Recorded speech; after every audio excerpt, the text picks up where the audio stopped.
یہ کہانی نورستان کی شہزادی کی محبت اور تخت کی جیت سے متعلق ہے۔ ایک دور دراز سلطنت تھی جس کا نام نورستان تھا۔ یہ سلطنت اپنی خوبصورتی، طاقت اور انصاف کی وجہ سے دور دور تک مشہور تھی۔ اس سلطنت کے بادشاہ شاہ فرید نہایت دانا اور بہادر تھے، لیکن ان کی سب سے بڑی دولت ان کی بیٹی شہزادی زہرا تھی۔ شہزادی زہرا صرف حسن ہی میں نہیں بلکہ عقل، ہمت اور رحم دلی میں بھی بے مثال تھی۔ رعایا اس سے بے حد محبت کرتی تھی کیونکہ وہ اکثر محل سے نکل کر عام لوگوں کے مسائل سنتی اور ان کی مدد کرتی تھی۔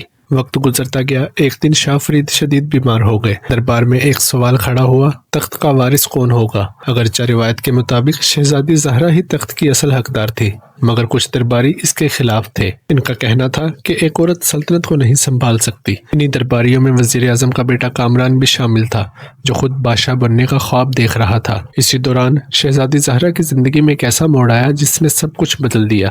ایک دن وہ بھیس بدل کر شہر کی گلیوں میں نکلی، جیسا کہ وہ اکثر نکلا کرتی تھی۔ وہاں اس کی ملاقات ایک نوجوان سے ہوئی جس کا نام علی تھا۔ علی ایک عام لوہار تھا، مگر اس کی آنکھوں میں ایمانداری اور دل میں سچائی تھی۔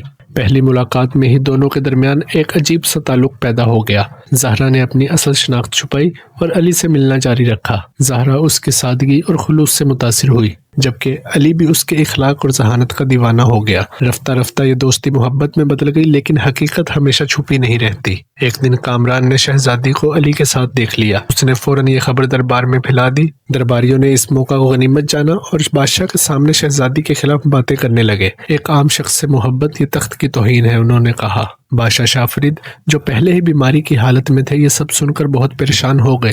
انہوں نے شہزادی کو دربار میں بلایا۔ زہرا، کیا یہ سچ ہے؟ بادشاہ نے کمزور آواز میں پوچھا۔ شہزادی نے سر جھکا کر کہا، جی بابا، میں علی سے محبت کرتی ہوں۔ دربار میں خاموشی چھا گئی۔ بادشاہ نے گہری سانس لی اور کہا، تم جانتی ہو کہ تخت اور محبت ایک ساتھ نہیں چل سکتے۔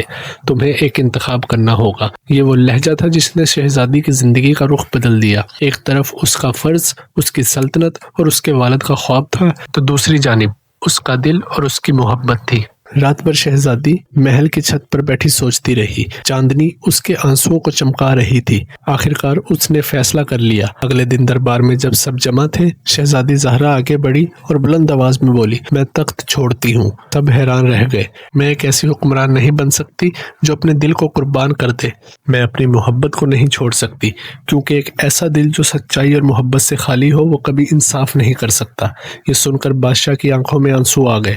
انہوں نے اپنی بیٹی کو گلے لگا لیا اور کہا، تم نے آج ثابت کر دیا تم واقعی اس تخت کے قابل تھی، مگر تم نے انسانیت کو تخت پر ترجیح دی۔ شہزادی نے سادہ لباس پہنا، محل کو الوداع کہا اور علی کے ساتھ ایک نئی زندگی شروع کرنے چلی گئی۔ کچھ عرصے بعد سلطنت نورستان میں حالات بگڑنے لگے۔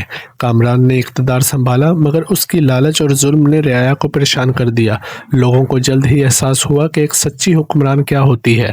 آخرکار عوام نے بغاوت کر دی اور کامران کو ہٹا دیا، اور وہ سب شہزادی زہرا کو واپس لانے کے لیے نکل پڑے۔ جب وہ اسے ڈھونڈتے ہوئے ایک چھوٹے سے گاؤں پہنچے تو انہوں نے دیکھا کہ شہزادی زہرا اور علی ایک سادہ مگر خوشحال زندگی گزار رہے تھے، لوگوں کی مدد کر رہے تھے۔ رعایا نے ان سے درخواست کی کہ وہ واپس آ کر سلطنت سنبھالیں۔ زہرا نے علی کی طرف دیکھا۔ علی نے مسکرا کر کہا، اگر تمہارا دل یہی چاہتا ہے تو جاؤ، میں ہمیشہ تمہارے ساتھ ہوں۔ اس بار شہزادی نے محبت اور تخت دونوں کو ساتھ لے کر چلنے کا فیصلہ کیا۔ واپس آئی، مگر ایک نئی سوچ کے ساتھ۔ اس نے علی کو اپنا شریک حیات بنایا اور مل کر ایک ایسا نظام قائم کیا جہاں انصاف، محبت اور برابری سب کے لیے تھی۔ نورستان ایک بار پھر خوشحال ہو گیا، اور یوں شہزادی زہرا نے دنیا کو یہ سکھایا کہ اصل طاقت تخت میں نہیں بلکہ دل کی سچائی اور محبت میں ہوتی ہے۔